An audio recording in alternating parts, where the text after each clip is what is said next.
우리의 몸과 마음을 가다듬고 다 같이 일어서서 2025년 7월 6일 주일 예배를 하나님께 드리겠습니다. 여호와를 경외하는 자들아, 너희는 여호와를 의지하여라. 그는 너희의 도움이시요 너희의 방패시로다. 여호와께서 우리를 생각하사 복을 주시되 이스라엘 집에도 복을 주시고 야론의 집에도 복을 주시며 높은 사람이나 낮은 사람을 막론하고 여호와를 경외하는 자들에게 복을 주시리로다. 하나님은 영이시니 예배하는 자가 영과 진리로 예배할지니라. 아멘.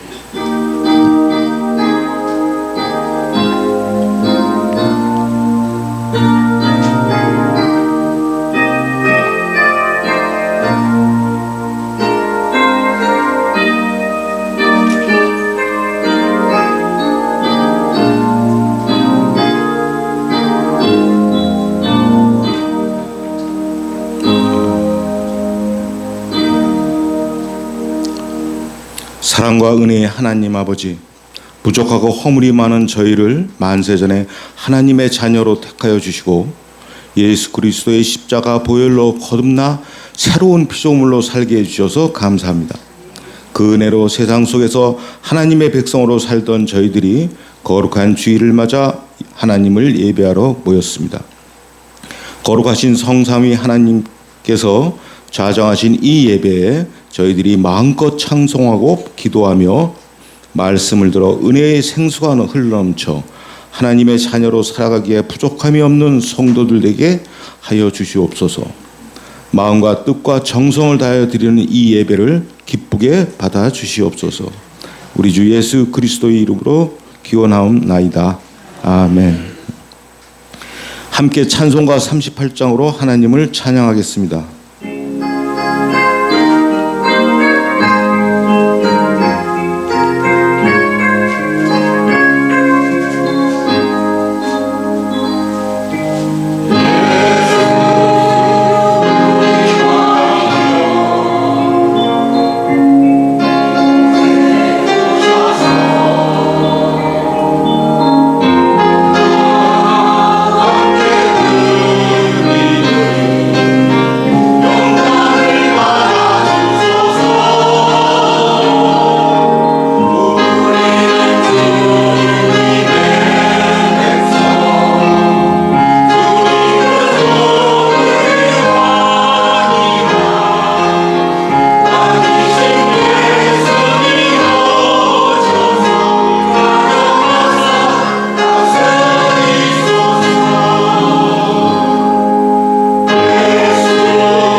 사도신경으로 우리 신앙을 고백하겠습니다. 나는 전능하신 아버지 하나님 천지의 창조주를 믿습니다. 나는 그의 유일하신 아들 우리 주 예수 그리스도를 믿습니다. 그는 성령으로 잉태되어 동정녀 마리아에게서 나시고 본디오 빌라도에게 고난을 받아 십자가에 못 박혀 죽으시고 장사된 지 사흘 만에 죽은 자 가운데서 다시 살아나셨으며 하늘에 오르시어 전능하신 아버지 하나님 우편에 앉아 계시다가 거기로부터 살아있는 자와 죽은 자를 심판하러 오십니다. 나는 성령을 믿으며 거룩한 공교회와 성도의 교제와 죄를 용서받는 것과 몸의 부활과 영생을 믿습니다. 아멘. 오늘은 시편 30편 7절부터 12절 말씀을 교독하겠습니다. 여호와여, 주의 은혜로 나를 산같이 굳게 세우셨더니 주의 얼굴 가리심에 내가 근심하였나이다. 여호와여, 내가 주께 부르짖고 여호와께 간구하기를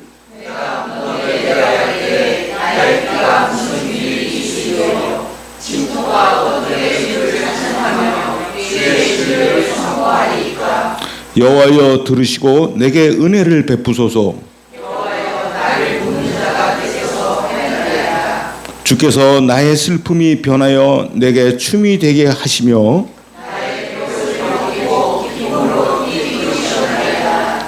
이는 잠잠하지 아니하고 내 영광으로 주를 찬송하게 하심이니 여호와 나의 하나님이여 내가 주께 영원히 감사하리이다.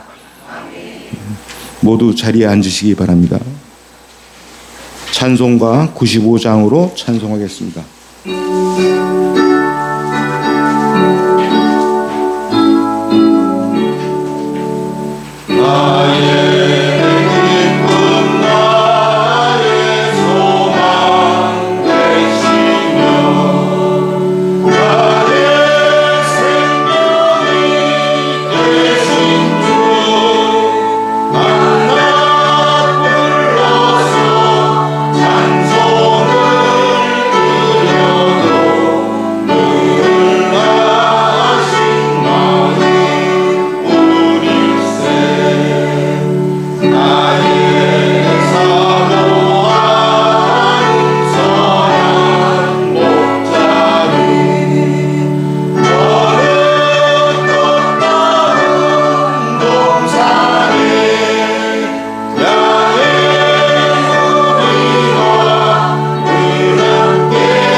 무더위와 습한 날씨 속에서도 저희를 보호하시며 예배당에 함께 모여 공동체 식구들이 찬양하고 기도하며 말씀을 나눌 수 있게 하심에 감사드립니다. 사랑의 하나님, 반복되는 일상 속에서도 저희의 마음이 항상 주님께 향하게 하시고 삶의 작은 일상 속에서도 주님과의 교제를 놓지 않고 가기를 소망합니다. 저희의 마음은 자주 연약해지고 감정은 들쑥날쑥하여 사랑할 힘조차 없는 날들이 많지만 저희의 감정보다 하나님의 말씀에 순종하며 살 수 있게 도와주시기 원합니다. 오늘도 나누어 주시는 말씀을 들으며 삶 속에서 말씀을 순종하며 주님의 사랑을 느끼며 살아가기를 소망합니다. 저희가 순종으로 한 걸음 한 걸음 내디딜 때 저희의 마음을 새롭게 빚으시고 예수님의 사랑으로 가득 채워주시길, 저희의 생각과 마음이 먼저가 아니라 당신의 말씀이 먼저가 되게 하여 주시고 말씀을 따라 살아가는 가운데 저희 안에 예수님의 성품이 깊이 뿌리 내릴 수 있기 원합니다. 사랑할 수 없는 사람에게 사랑하는 것처럼 행동할 수 있는 용기를 주시고 순종을 통해 저희의 내면이 변화되어 하나님 나라의 열매가 맺혀지길 소망합니다. 오늘도 이 예배를 위해 보이지 않는 곳에서 수고하며 섬기는 공동체 식구들, 말씀을 증거하시는 목사님, 이 자리에 함께 하지 못한 성도님들 모두 같은 은혜로 함께하여 주시고 삶의 자리마다 주님의 임재와 도우심을 느끼며 살아가길 소망하며 예수님의 이름으로 기도드립니다.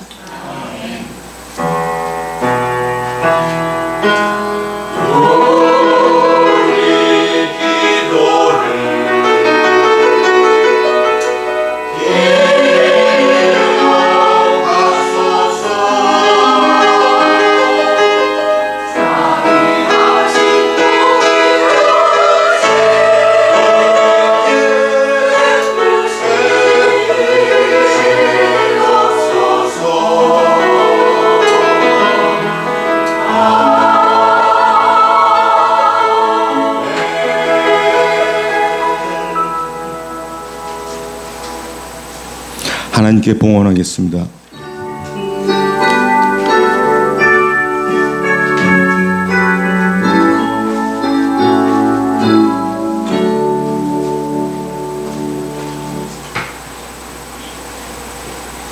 기도드리겠습니다.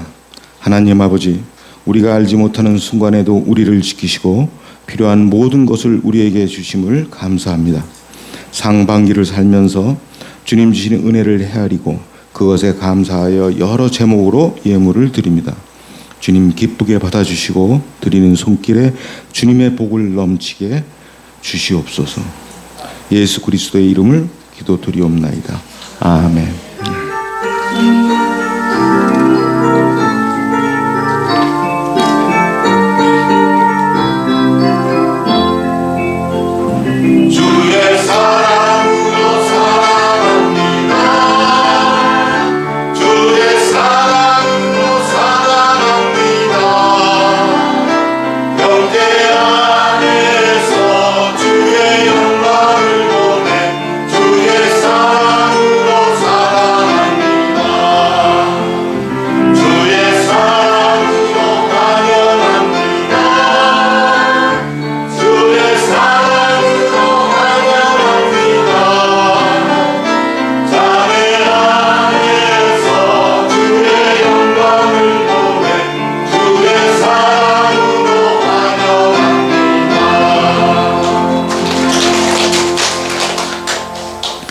교회 소식 알려드리겠습니다. 이거 되는구나. 오늘은 맥주 감사 주일로 지킵니다. 하나님 주신 은혜를 헤아려보고 감사합시다. 본격적인 더위가 시작되었습니다. 하나님 주신 몸을 잘 관리하시기를 바랍니다. 그리고 오늘부터 오후 말씀조가 말씀 나눔조가 새롭게 구성이 되었습니다. 여러분 주보 보시면은 그 맨 뒷면에 지표 나와 있죠. 맨 밑에요. 주일 예배, 주일 오후 새벽 기도회, 수요 예배 밑에 숫자가 있습니다. 그 숫자가 제가 알기로 1번, 2번, 3번이 있는 걸로 알고 있는데요. 그 숫자가 자기 조입니다. 오늘부터 바뀝니다. 네.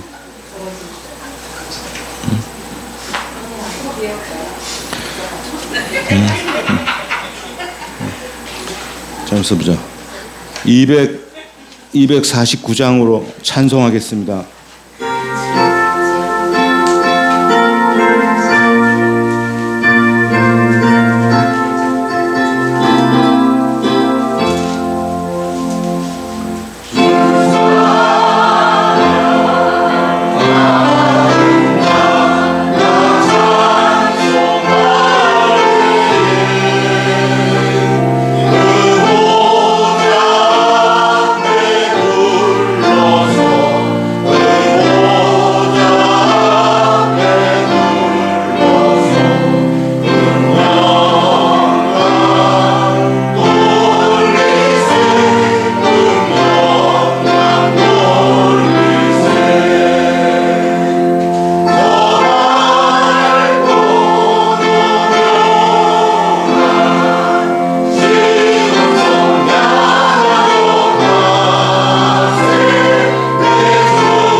우리에게 주시는 말씀은 야고보서 5장 7절부터 20절 말씀입니다.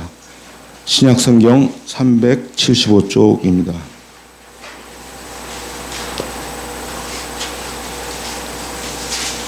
하나님의 말씀을 받들어 읽겠습니다. 경청하시기 바랍니다. 그러므로 형제들아, 주께서 강림하시기까지 길이 참으라. 보라, 농부가 땅에서 나는 귀한 열매를 바라고 길이 참아 이른 비와 늦은 비를 기다리나니 너희도 길이 참고 마음을 굳건하게 하라. 주의 강림이 가까우니라. 형제들아, 서로 원망하지 말라. 그리하여야 심판을 면하리라. 보라, 심판주가 문 밖에 서 계시니라. 형제들아, 주의 이름으로 말한 선지자들을 고난과 오래 참음의 본으로 삼으라. 보라, 인내하는 자를 우리가 복되다 하나니 너희가 욥의 인내를 들었고 주께서 주신 결말을 보았거니와 주는 가장 자비하시고 긍휼히 여기시는 이시니라. 내 형제들아, 무엇보다도 맹세하지 말지니 하늘로나 땅으로나 아무 다른 것으로도 맹세하지 말고 오직 너희가 그렇다고 생각하는 것은 그렇다 하고 아니라고 생각하는 것은 아니라 하여 정죄받음을 면하라. 너희 중에 고난 당하는 자가 있느냐? 그는 기도할 것이요 즐거워하는 자가 있느냐? 그는 찬송할지니라. 너희 중에 병든 자가 있느냐? 그는 교회의 장로들을 청할 것이요 그들은 주의 이름으로 기름을 바르며 그를 위하여 기도할지니라. 믿음의 기도는 병든 자를 구원하리니 주께서 그를 일으키시리라. 혹시 죄를 범하였을지라도 사하심을 받으리라. 그러므로 너희 죄를 서로 고백하며 병이 낫기를 위하여 서로 기도하라. 의인의 간구는 역사하는 힘이 큼이니라.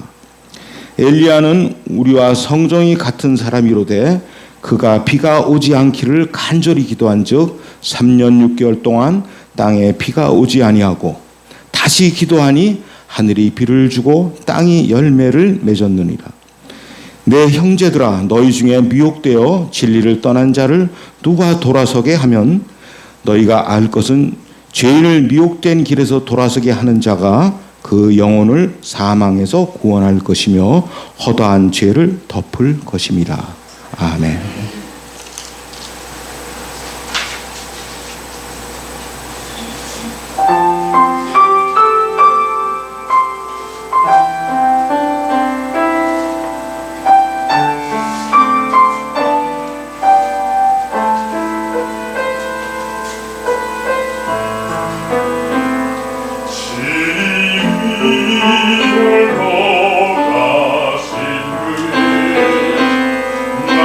나도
우리가 부자되고 풍요롭게 사는 것은 세상 모든 사람들이 바라고 원하는 소원 중에 하나이고, 특히 이 세상에 속한 사람들은 첫째 되는 소망이고, 하나님을 믿는 사람들도 많은 수는 이 세상에 살 때는 그렇게 풍요롭게 사는 것을 최고의 소망으로 삼고 살아가기도 합니다.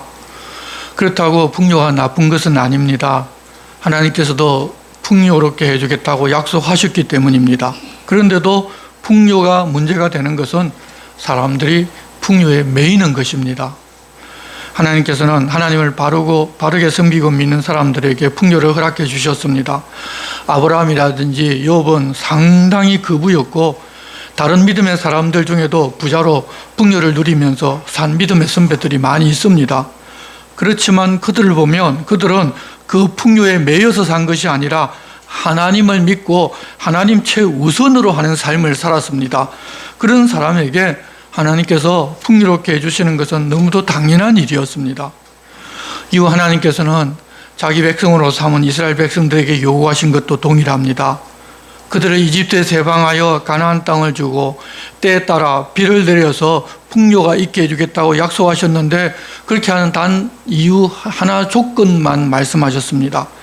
하나님을 여호와 자기 하나님으로 삼았으니 하나님 명하신 말씀에 따라 살아달라는 것입니다. 그러면 하나님께서 그들을 눈동자같이 지켜 보호해주고 부족하지 않게 해주겠다고 약속하셨습니다. 그런데 그들은 그 약속을 믿고 하나님 말씀대로 산 것이 아니라 가나안 땅에 들어가면서부터 그 땅에 살던 우상을 섬기는 이방인들의 풍요에 먼저 눈을 주어버렸습니다. 그래서 하나님 말씀을 따라 사는 것보다는 풍요를 먼저 추구하였고, 그렇게 풍요롭게 사는 우상을 섬기는 이방인들을 본받아서 풍요의 우상인 바알과 아세라와 그리고 다른 신들까지 섬기게 되었습니다. 우리가 여기서 보면 무엇을 우선하는가가 중요하다는 것을 알 수가 있습니다. 하나님과 그 말씀이 우선이 되면 하나님 주시는 풍요를 누릴 수 있는 반면에, 풍요가 우선이 되면 그런 풍요를 추구하면서 하나님을 잃게 되고 결국 풍요도 잃어버려서 누리지를 못하게 된다는 것입니다. 하지만 이스라엘 백성들은 이 원리를 몰랐습니다. 그래서 풍요를 쫓아가면서 하나님은 자기들이 원하는 풍요만 주면 되는 것으로 생각하였습니다. 그런데 그렇게 하나님을 떠나 풍요를 추구하면서 살아가면 하나님께서는 그 방향이 잘못되었다는 것을 알려주고 다시 복을 누리는 그 길로 그들을 돌이키기 위하여 그 땅에 흉년이 들게 해서 죽을 만치 수고하여도 제대로 얻지 못하게 하겠다고 그들과 동의하에 이미 계약을 맺은 상태였습니다. 하지만 이스라엘 백성들이 그 법을 잊어버렸고 하나님도 잊어버리니 하나님은 자기들을 괴롭히는 분이 되어버렸습니다. 그래서 더욱 풍요를 추구하며 수없이 많은 우상을 수입해 섬기다가도 하나님과 결국 약속한 최고의 수준의 고난까지도 당하게 될 그런 상황에 빠져버렸습니다. 하나님께서는 너희들이 그렇게 되는 이유는 하나님과 약속을 어기기 때문이라고 선지자를 보내어 알려주셨지만, 풍요를 추구하는 자기들 생각과 가치관이 항상 우선이기 때문에 그들이 이야기를 들으려고 하지도 않았고 오히려 그들을 때려서 죽이기까지 합니다. 그렇게 해서 결국 나라가 망하게 되었는데, 포로에서 돌아온 후에는 자기들이 율법의 말씀대로 살지를 않아서 그렇게 되었다는 것을 비로소 깨닫고 율법을 지키고자 했는데, 그렇게 율법을 지키지만 하나님을 사랑하고 하나님의 뜻을 따라 그 말씀에 순종하고 싶어서 그렇게 한 것이 아니라 자기들의 힘으로 자기들의 의를 위하여 율법을 지키고자 합니다. 그렇게 하면 약속한 풍요를 줄 것으로 생각하였기 때문에 그 배경에 결국 풍요가 그 마음에 사로잡고 있었습니다. 얼마나 철저하게 율법을 지켰는지 소득이라고 명시하지를 않은 박하와 향채와 채소까지도 계산해서 11조를 드렸고 하나님 말씀하지 않은 법까지도 만들어 자신들이 지킨다고 하였습니다. 언뜻 보면 대단한 신앙 같습니다. 그런데 그러고 있는 그들을 보신 예수께서는 그들 안에 하나님을 사랑하는 것이 없다고 말씀하셨습니다. 여러분, 하나님을 사랑하지를 않아도 다른 사람은 엄두도 내지 못할 정도로 율법을 철저히 지키면서 살 수도 있다는 말입니다. 그렇게 하나님을 모르고 하나님을 사랑하지도 않으니 하나님 보내신 메시아도 알아보지를 못하고 십자가에 못 박아 죽여버린 것입니다. 그런 유대인들이 오랫동안 박해받고 떠돌아다니면서 배운 것이 또 하나 있는데, 하나님께로 돌아가면 모든 것이 다 해결된다고 배운 것이 아니라 돈을 많이 벌어서 부자가 되면 좀 박해도 면할 수 있고 나름 객지에서 잘 살 수 있다는 것을 그들은 배웁니다. 그냥 이 세상 가치관과 똑같이 되어버린 것입니다. 이 세상 사람들과 좀 다르다면 우상을 섬기지는 않고 하나님을 섬기는 것이지만 추구하는 것은 세상 사람들과 똑같아져 버렸습니다. 그러다 보니 이제는 이 세상 사람들이 유대인들처럼 공부하고 사업을 한다면 부자가 되고 성공할 수 있다는 책들이 교과서처럼 온 세상에 다 유행합니다. 하나님께서 그들을 통해서 이 세상 모든 사람들에게 알려주려고 하신 내용은 알지도 못하고 알려고 하지도 않으면서 그렇게 유대인들처럼 하면 부자 될 수 있다는 그런 생각은 다들 가지고 있습니다. 여러분, 그것들은 전부 세상 방식이고 결국은 풍요가 모두의 마음 중심에 있다는 것을 보여주는 것입니다. 세상 사람들에게 하나님을 알려주고 영원한 생명을 누리게 하는 것이 그들을 하나님의 백성으로 택하여 복을 누리게 하신 이유이고 목적인데, 그 하나님의 뜻과 마음은 세상 사람들에게 흘러가지를 않습니다. 예전이나 지금이나 마찬가지입니다. 그렇게 하나님을 믿는다고 하지만 세속가치로 살던 유대인 중에 일부가 예수님을 믿고서 초대교회 안으로 들어왔습니다.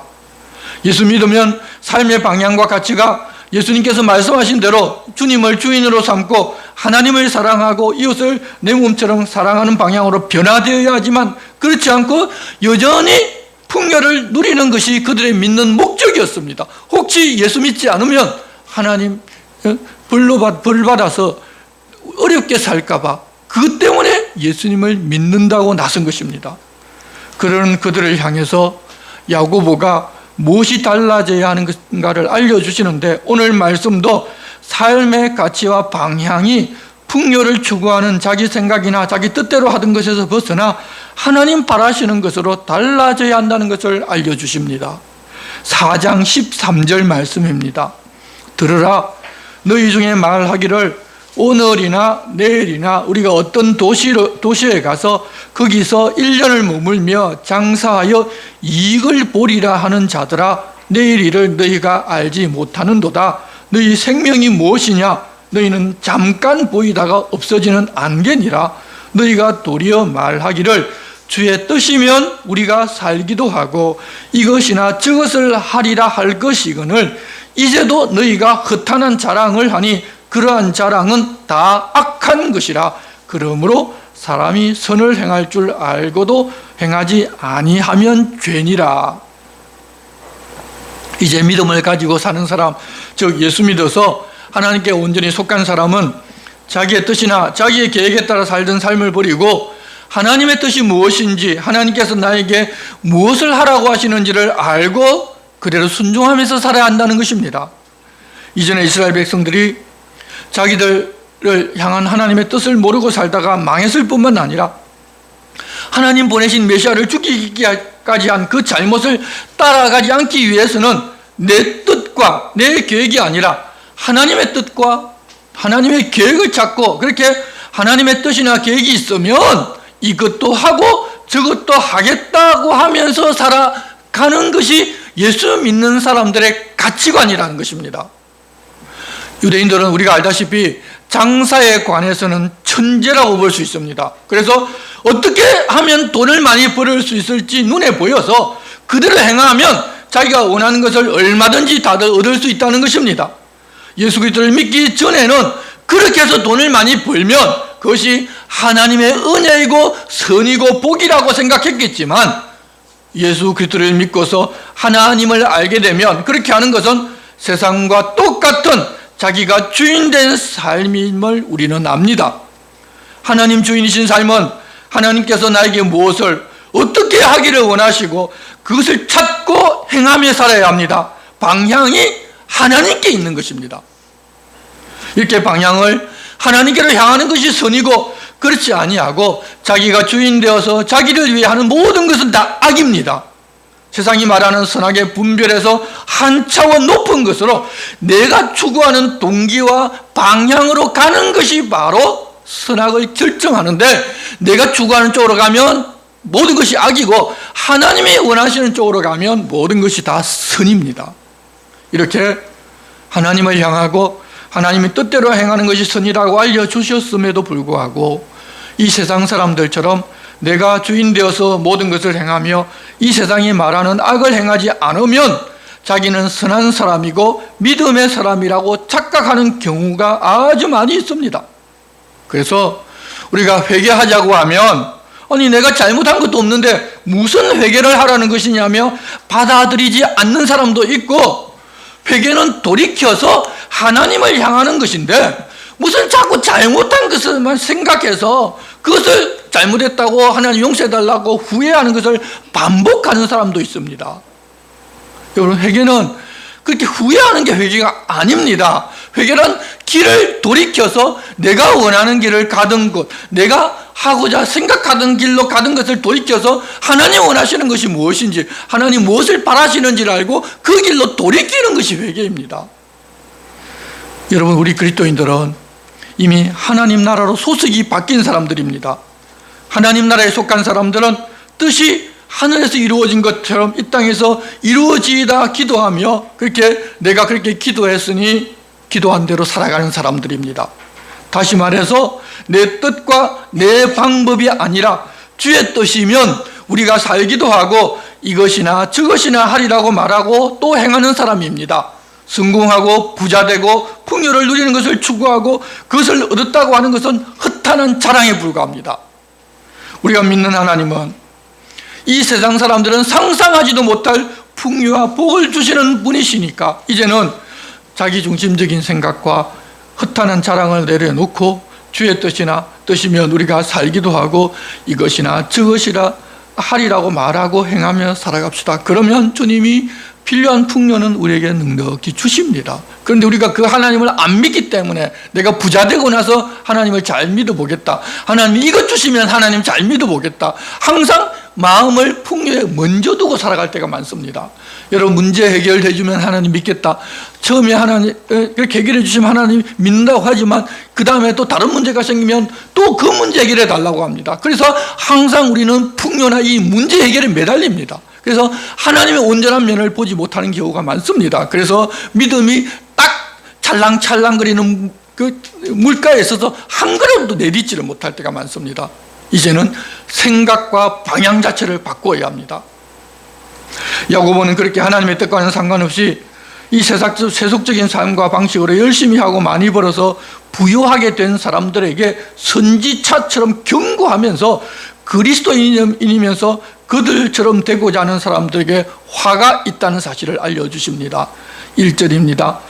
들으라 부한자들아, 너에게 임할 고생으로 말미암아 울고 통곡하라. 너희 재물은 썩었고 너희 옷은 좀 먹었으며 너희 금과 은은 녹이 썰었으니 이 녹이 너에게 증거가 되며 불같이 너희 살을 먹으리라. 너희가 말세에 재물을 쌓았도다. 보라, 너희 밭에서 추수한 품꾼에게 주지 아니한 싹이 소리 지르며 그 추수한 자의 우는 소리가 만군의 주의 귀에 들렸느니라.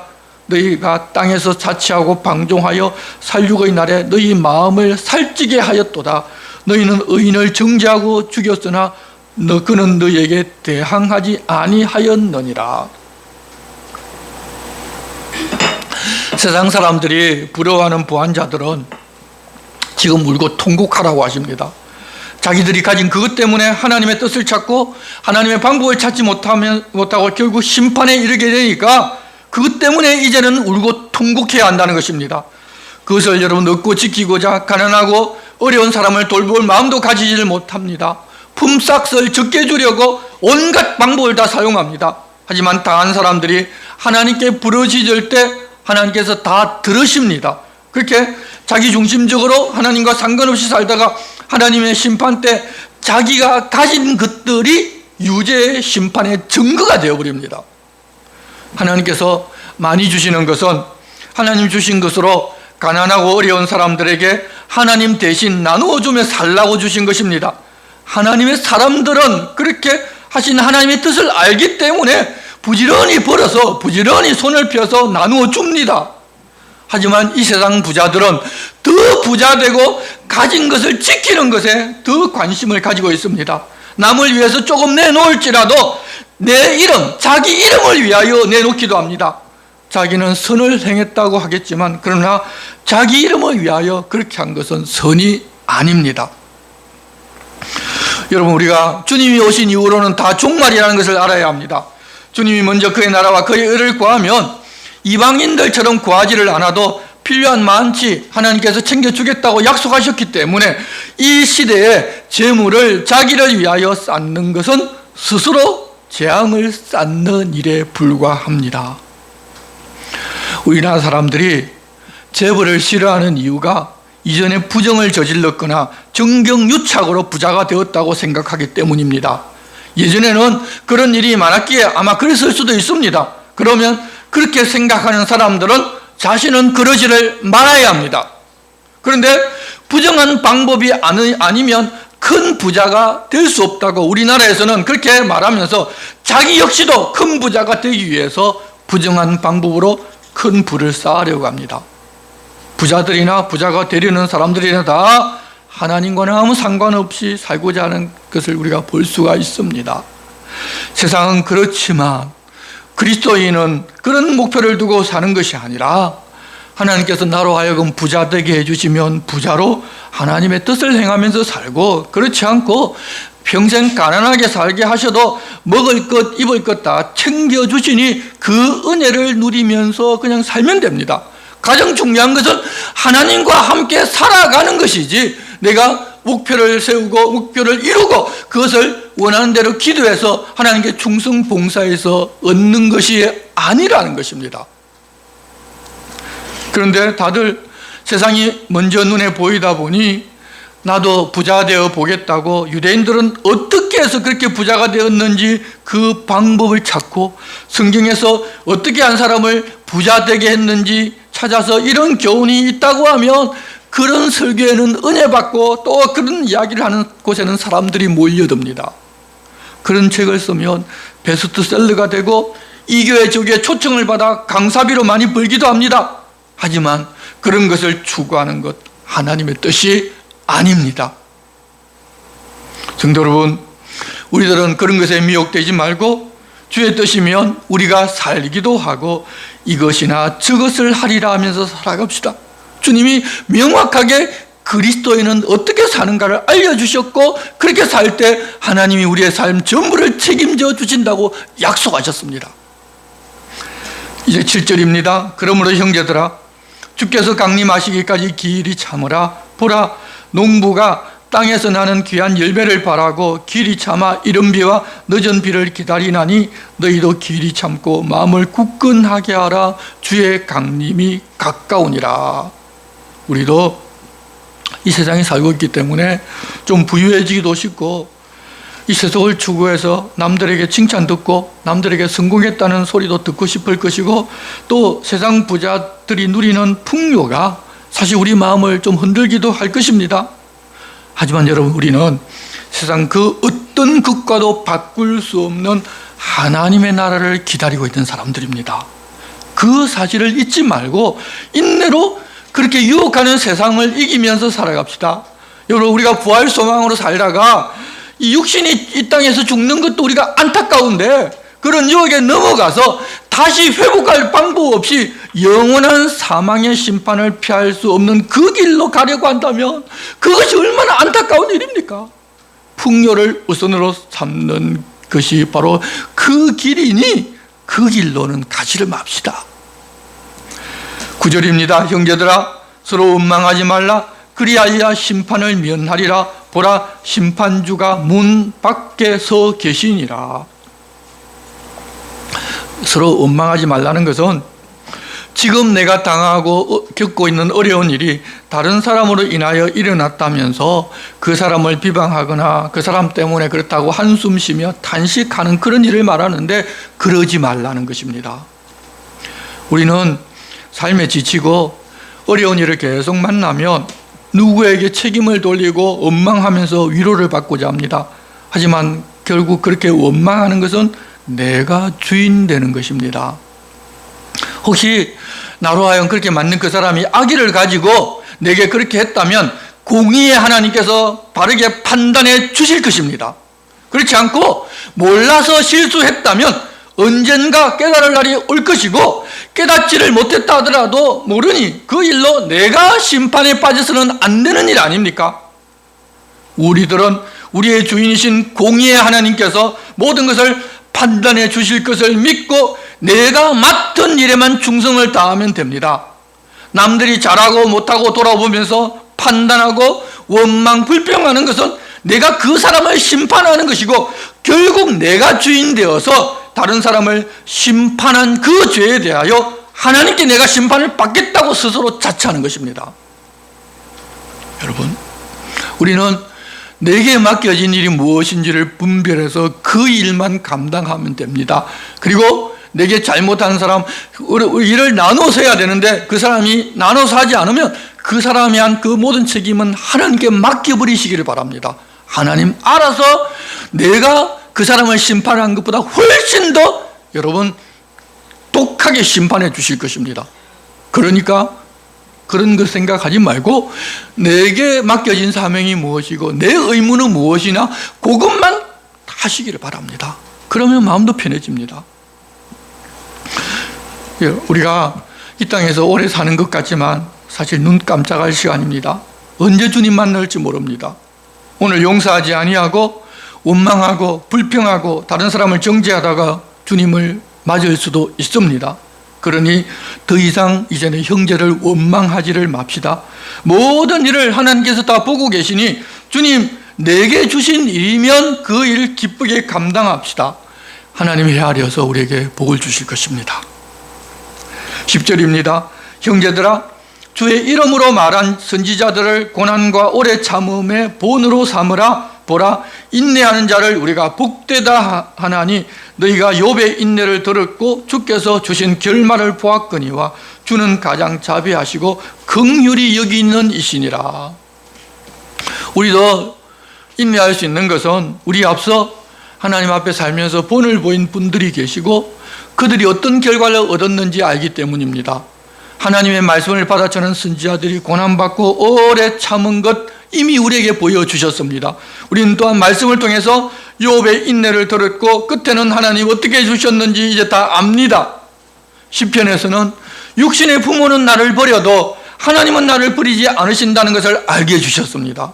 그 주님은 가장 자비하시고 긍휼하신 분이어서 우리에게도 그렇게 해주실 분이신데 그분을 믿으니 우리는 어떤 경우에도 인내할 수가 있습니다. 그리고 이제는 혀를 사용해서 자기의 의나 자기를 변명하기 위하여 맹세해서는 안 됩니다. 12절입니다. 내 형제들아, 무엇보다도 맹세하지 말지니 하늘로나 땅으로나 아무 다른 것으로도 맹세하지 말고 오직 너희가 그렇다고 생각하는 것은 그렇다 하고 아니라고 생각하는 것은 아니라 하여 정죄받음을 면하라. 우리는 죄인들입니다. 죄를 짓지 않고는 존재할 수 없는 그런 사람들이란 이야기입니다. 구약시대에는 하나님의 이름을 걸고 맹세하지 말라고 하셨는데 하나님께서 어떤 분이신지를 그들이 잘 모를 때 하나님의 이름을 거룩히 여기라는 그런 의미였습니다. 다른 것으로는 맹세도 됐었습니다. 그런데 지금은 우리가 죄인이라는 사실도 알고 이제 우리는 우리의 것이 아니라 하나님의 것이라는 것도 우리는 이제 다 압니다. 우리가 왜 맹세를 하는가 하면 내 의를 보여주려고 내가 옳다는 것을 다른 사람에게 확신시켜 주려고 맹세를 합니다. 내가 주인이기 때문에 맹세한다는 것입니다. 그렇지만 이제 나의 옛사람은 예수님께서 돌아가실 때 십자가에 함께 못 박혀 죽고 주께서 부활하실 때 새로운 피조물이 되어 우리 주님이 지금 내 안에 사셔서 내가 내 것이 아니기 때문에 우리는 맹세를 할 수 없는 존재라는 것입니다. 여러분, 종이 어떤 맹세를 할 수 있습니까? 자기 주인이 바꾸면 다 바뀌는데 우리가 이미 그런 존재가 되었다는 것입니다. 내가 내 것이 아니고 우리 주님의 것이기 때문에 우리는 맹세를 해봐야 소용없는 존재, 맹세할 수 없는 존재라는 것입니다. 그런데도 내가 주인 되어서 우리는 자꾸 내 의를 드러내고 내가 옳다는 것을 다른 사람에게 보여주기 위해서 맹세하고자 한다는 것입니다. 그것은 곧 내 마음이 하나님을 향해 있는 것이 아니고 내게 있다는 것입니다. 그래서 내가 주인 되어 나를 위해 맹세하는 것이 죄라는 것을 이제는 알아야 합니다. 우리 주님, 주인이신 주님이 알아서 해줄 줄 알고서 믿고서 기다리면 됩니다. 그냥 잘못했으면 잘못한 걸 알고 꾸지람 들으면 되고, 그렇지 않고 잘못한 것도 없는데 오해를 받으면 받는 대로 주인이신 주님이 바르게 판단하고 해결해 주실 테니까 굳이 나를 변명하거나 의롭다고 맹세하지 말고 인내하면서 기다리면 됩니다. 주인님이 계신데 여러분, 할 수 없는데 내가 무엇을 하겠습니까? 그냥 주인님한테 다 맡겨버리면 됩니다. 이렇게 살면 세상이 나를 오해하고 세상이 주는 평안은 없을지라도 하나님 주시는 평안으로 우리는 살아갈 수 있습니다. 주님은 우리가 그렇게 하나님 주시는 평안을 세상에 살면서도 누릴 수 있도록 하나님 나라 백성으로 이미 삼아 주신 것입니다. 13절입니다. 너희 중에 고난당하는 자가 있느냐? 그는 기도할 것이요 즐거워하는 자가 있느냐? 그는 찬송할지니라. 어떤 일을 만나든지 간에 누구를 보면 되는지 알려주십니다. 고난당할 때 주님을 보고 기도하고 즐거운 일이 있을 때 주님을 보고 찬송하라는 것입니다. 그러니까 내가 할 수 있는 일이 전부는 우리 주님을 바라보는 일입니다. 주님을 바라보면서 내가 당한 일을 주님께 알리는 그것이 주님의 소유가 된 우리가 할 수 있는 최고의 일이고 전부이기 때문입니다. 14절 너희 중에 병든 자가 있느냐? 그는 교회 장로들을 청할 것이요 그들은 주의 이름으로 기름을 바르며 그를 위하여 기도할지니라. 믿음의 기도는 병든 자를 구원하리니 주께서 그를 일으키시리라. 혹시 죄를 범하였을지라도 사하심을 받으리라. 그러므로 너희 죄를 서로 고백하며 병이 낫기를 위하여 서로 기도하라. 의인의 간구는 역사하는 힘이 큼이니라. 이 말씀에서 보면 지금 성도 중에 육체적으로 나약해져서 교회에 나갈 수 없는 형편이라는 것을 알 수가 있습니다. 그럴 때 집으로 청해서 기도해 달라고 부탁하라는 것입니다. 우리가 불치의 병이 들면 병을 잘 낫게 해준다고 소문이 난 기도원으로 가서 기도하는 것이 아니라 교회 장로들을 자기 집으로 불러 기도해 달라고 부탁하라는 것입니다. 여러분, 집으로 오라고 한다는 것은 자기 집을 개방하여 모든 것을 다 보여주는 것입니다. 하나님을 주인으로 모시고 살고 있는 삶, 그 삶을 내가 살고 있다고 지금 다른 사람에게 보여주는 일이기도 합니다. 그러니 이제는 그렇게 살면서 모든 것들을 개방하라는 것입니다. 또 예전에는 이 기름이라는 것이 약으로 사용되었기 때문에 약도 사용하면서 치료도 하면서 기도하라는 것입니다. 또 요즘 어떤 잘못 아는 사람들이 기도가 만능인 줄 알고 병 치료하고지도 아니하고 병원에도 안 가고 기도하면 다 낫는다고 믿는 그런 사람도 있는데 죄송하지만 착각입니다. 하나님 그렇게 하라고 말씀하지를 않으셨습니다. 그렇게 할 일 다 하면서 기도할 때 성령께서 역사하셔서 병을 고쳐주시기도 하는데 어느 한 장로의 기도로 고쳐졌다고 그 사람을 능력의 종이라고 말하지를 못하게 여러 명의 장로를 불러 함께 기도해 달라고 하라고 하셨습니다. 그런데 중요한 것은 이 모든 것을 하는데 우리가 주님의 이름으로 하는 것입니다. 기도도 주님의 이름으로, 약을 바르는 것도 주님의 이름으로 하는 것입니다.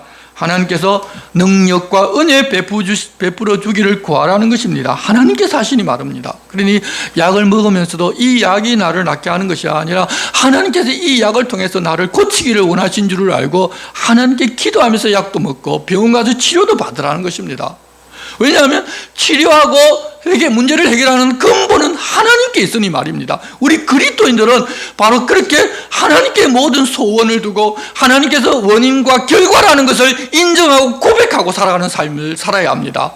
그러면 성령께서 필요한 만치 우리를 병을 낫게 하시면 낫게 하실 것입니다. 그리고 당시에는 이 죄로 인하여 생기는 질병도 많았습니다. 하나님께서 더 이상 죄에 빠져 살지 않게 하려고 죄가 있으면 더 이상 죄를 못 짓게 병을 주신 것입니다. 그렇게 죄로 인한 질병이 왔을지라도 서로 죄를 고백하면서 다시는 그런 죄에 빠지지 않게 서로가 격려하고 세우며 또 장로를 불러 믿음으로 기도하면 그런 죄도 사하심을 받고, 죄로 인하여 질병이 왔기 때문에 그 죄가 사하심을 받으면 역시 질병도 낫는 역사를 보게 하십니다. 초대교회 때에는 이 성도의 삶이 지침이 이렇다는 것을 바르게 알려주시어 성령께서 그렇게 역사하셨습니다. 지금도 성령께서 그렇게 역사하기도 하시지만 이제는 의학을 발달시켜서 약이나 치료 방법을 발달시켜서 의사가 그렇게 하기도 하셨습니다. 그렇게 하게 하신 이유는 가면 갈수록 환경이 나빠져서 병이 기하급수적으로 늘어나는데 말씀을 바르게 알고 읽고 가르쳐야 할 장로나 목회자가 그저 성도들 병 고치는 것에만 매달리지 못하게 하신 것입니다. 죽고 사는 것보다 더 중요한 것이 하나님 말씀을 통해서 하나님을 바르게 알고 하나님 원하고 기뻐하시는 일이 무엇인지를 알고 그대로 행하며 사는 것입니다. 그러면 살아도 주님의 것, 죽어도 주님의 것입니다. 여러분, 그 일이 훨씬 더 중요합니다. 이렇게 때에 따라 성령께서 역사하는 방법이 다르지만 이 모든 것을 우리는 다 주님의 이름으로 행하고 주께 기도하는 것은 변함없습니다. 우리의 삶 모든 부분에서 주님 앞에서 주님을 향해 있어야 한다는 것은 변함없다는 것입니다. 그래서 그렇게 주님께 기도하면 된다는 것을 엘리야의 예를 들어서 설명합니다. 17절입니다. 엘리야는 우리와 성정이 같은 사람이로되 그가 비가 오지 않기를 간절히 기도한 적 3년 6개월 동안 땅에 비가 오지 아니하였고 다시 기도하니 하늘이 비를 주고 땅이 열매를 맺었느니라. 엘리야가 그런 능력을 갖춘 것이 아니라 우리가 믿고 부르는 하나님께서 그런 능력을 가지셨기에 하라고 하신 대로 믿고 순종해서 그렇게 하면 우리 하나님께서 그렇게 역사하신다는 것입니다. 19절입니다. 내 형제들아, 너희 중에 미혹되어 진리를 떠난 자를 누가 돌아서게 하면 너희가 알 것은 죄인을 미혹된 길에서 돌아서게 하는 자가 그의 영혼을 사망에서 구원할 것이며 헛한 죄를 덮을 것임이라. 우리들이 하는 일 중에 가장 가치가 있는 일은 미혹의 길로 가는 사람들을 그 길에서 돌이켜 살게 하는 것입니다. 세상에서 최고의 부자가 되고 가장 이름이 있는 사람이 되는 것보다 더 가치 있는 일을 한 것이 바로 그렇게 하는 것입니다. 그렇게 하려면 먼저 하나님께서 어떤 분이신지를 내가 바르게 알아야 합니다. 잘 알아야 합니다. 그리고 주님이 부탁하신 대로 살면서 부드럽고 사랑하는 마음으로 항상 다른 사람을 대해야 합니다. 그렇게 살다 보면 내가 하는 것이 아니라 내 안에 계신 성령님께서 그 일을 하십니다. 그렇게 성령께서 하시지만 하나님은 그렇게 한 우리를 칭찬하고 우리에게 상급을 주십니다. 성도 여러분, 우리 그리스도인의 삶은 이렇게 이 세상에 속한 사람들과는 다른 가치의 삶을 살아가는 것입니다. 내가 주인 되어 사는 삶에서 떠나 하나님이 주인이시고 예수 그리스도가 주인이신 삶을 살면서 언제나 주님을 바라보며 주님이 무엇을 내게 부탁하셨는지 나를 향한 뜻이 무엇인지를 분별하면서 우리는 살아가는 것입니다. 많은 사람들이 그것을 잘 모르고 하나님께 부자되고 성공하기를 구해서 내가 부자되고 성공하여 좋은 일을 많이 하면 신앙이 좋고 하나님 기뻐하실 것이라고 착각하고 있기도 합니다.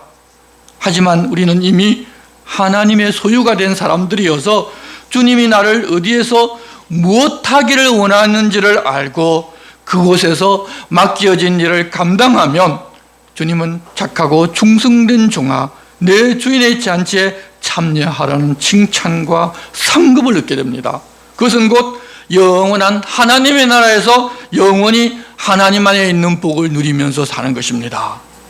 여러분, 이제 다시는 세상의 미혹, 유혹에 빠져들지 말고 주님 부탁하신 그런 그리스도인의 가치를 지키는 삶을 살아갑시다. 주님 우리에게 부탁하십니다. 기도하겠습니다. 하나님 아버지, 저희들은 늘 세상의 유혹을 이기지를 못하고 그리스도인의 가치보다 세상의 가치를 앞세우고 그렇게 해야만 할 것 같이 쫓기며 살아갈 때가 많이 있습니다. 이제 야고보를 통하여 우리들이 무엇을 어떻게 하며 살아야 한다고 하신 말씀을 들었으니 예수 믿는 사람의 가치관을 가지고 주님 부탁하신 방식으로 사는 믿음의 사람들에게 도와주시옵소서.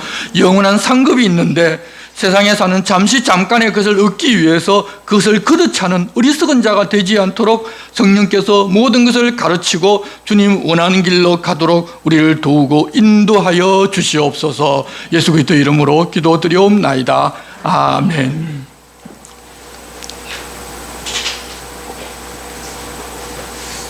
다 같이 일어서서 찬송가 53장을 찬송하겠습니다.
이제는 우리 주 예수 그리스도의 은혜와 하나님 아버지의 사랑과 성령님의 감동 감화하심과 교통하심이 하나님 부탁하신 그리스도인의 가치를 가진 삶을 살고자 하는 여기 모인 이 백성들 위해 영원토록 함께 하시기를 축원하옵나이다. 아멘.